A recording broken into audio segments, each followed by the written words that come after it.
Fakhruddin al-Razi said the reason that Allah has given us this complexity is because, he gives several reasons, but among them he says, had it all been spelled out, black and white, no difficulties, we would have been like automatons.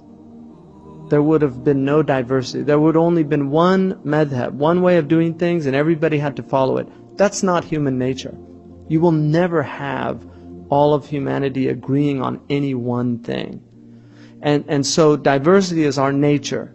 There are people that are strict, so there's all these hadith that suit those strict people. There are people that are lenient. There's all these other hadiths that suit those lenient people. There are people that really like to be strict on themselves and on others. And there's all these hadiths that they're going to find that they fit them perfectly. They seem to know all those hadiths. They don't know any of the other hadiths about leniency and being, but they know all those. That's the vastness of Islam. Is that, and then there's people that incline towards certain things that don't incline towards other things. And it's all there in the Prophet ﷺ Sunnah. So he says that vastness is the universality of Islam. And when you have a book that is nuanced, that is subtle, that can be interpreted on many different levels, it's going to encourage the universality. It's going to complement that aspect of humanity.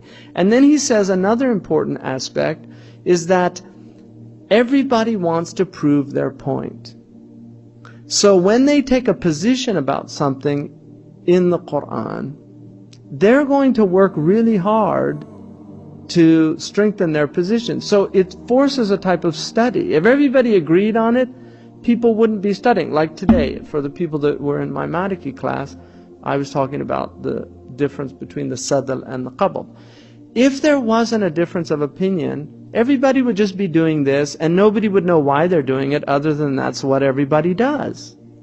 But because there's a difference of opinion, it forces you to look at the hadiths, it forces you to know the people that had this opinion, why they had that opinion, and then what their dalil was and why. And so it creates a type of intellectual engagement with the tradition that would not otherwise exist, which is very important. I mean, one of the things, people tell me all the time, Muslims are always arguing over stupid things, like the moon sighting. Every year we have this argument. Why can't we just work it out? Well, it is amazing that we are an ummah that still cares about these things that much to where they're actually important. Because a lot of religions don't even care about these things anymore, and they're like, who cares? What's the big deal? And that's their attitude towards their religion. But for Muslims, they do care. They want to do the right thing, and there's different opinions about what the right thing is, and they get passionate about it. Now sometimes they become overzealous, and that's a problem. But better in some ways to be overzealous than to be dead spiritually as a community, to not have any real zeal about your faith or your religion. So I don't think that's a negative about the Muslims. What we're lacking is civil society. What we're lacking is adab al-ikhtilaf. And one could argue that we've never had it universally in the Muslim Ummah. I'll give you a few examples just to point this out. Imam At-Tabari, his house was stoned by students of the Hanbali Madrasa in Iraq when he was teaching, because he didn't consider Ahmad a faqih. They went and stoned his house. Imam al-Nasa'i was stomped to death by one of the greatest muhaddithin in Muslim history. He was literally stomped to death in a masjid. So it's not like there hasn't been these terrible things that have happened in our history. There have been terrible things. And you'll find these in all religious traditions. When you get fanatics, when you get idiots, when you get knuckleheads that have no other way, you know, of understanding something except their limited way. You know, this provincial attitude, and that somehow it's my religious duty to stomp out any other way of viewing it. It's a problem. Religion becomes poisonous. as far as I'm concerned, it actually becomes a source of human suffering as opposed to a source of human enlightenment, of actually elevating people's states, of getting them closer to God. It actually, it distances them from God. They become harsh, hard-hearted. And that's why immediately after this verse, first of all, it warns us about people. Whenever you find people that are interested in, these verses in the Quran that are hazy, and they want you to make sure you know that they mean exactly what they say they mean, in other words, that they're muhkamat, the first thing, know that they're from the people of fitna, that Allah warns against, and that they have deviation in their hearts, they have zayg in their hearts. But the second thing, know that they don't have intellect, because Allah praises the people of intellect at the end of those verses, saying that the people that really understand this are people of intellect, because they know that when Allah subhanahu wa ta'ala says istawa ala al-arsh, that He's upon a throne, that they know by their intellect that it is absolutely inconceivable for the infinite creator of the heavens and the earth to be limited by time or space, to be mahmul, to be carried on anything. They know that. But they're not going to deny that verse, because that verse is there.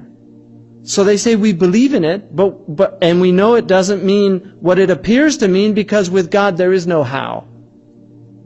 And this is what Imam Malik, when he was asked, Kayfa istiwa? How did God istawa? Which in Arabic can mean to sit.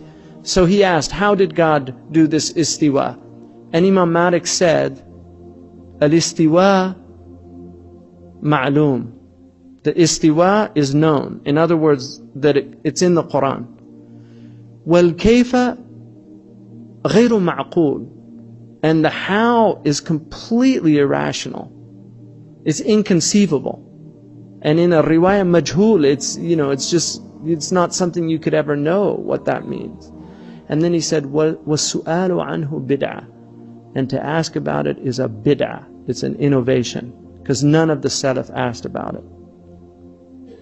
That was Imam Malik's position. So the only reason I'm focusing on this is because this is a problem in our time. That's the only reason. I would pass over these a lot quicker, but you need to understand that there are people out there that are presenting a position, and they're saying this is the position of the first community, and it's not. It's a deviant position. And they can call us deviants. That's fine.